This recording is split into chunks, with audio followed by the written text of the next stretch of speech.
আমার আল্লাহ বলেছে 5 ওয়াক্ত নামাজ জামাতের সাথে পড়ো, এর উপরে আমাদের কোনো কথা আছে নাকি?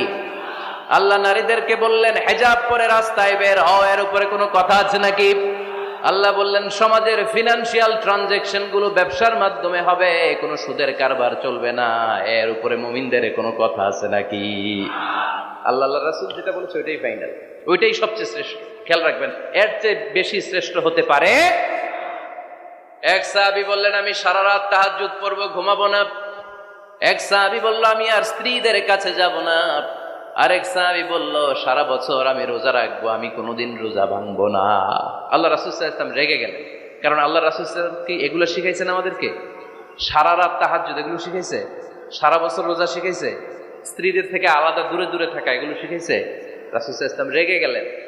দেখেন what a check and balance, ইসলাম কতটা ভারসাম্যপূর্ণ জীবন ব্যবস্থা। আল্লাহ রাসূল সাল্লাল্লাহু আলাইহি ওয়াসাল্লাম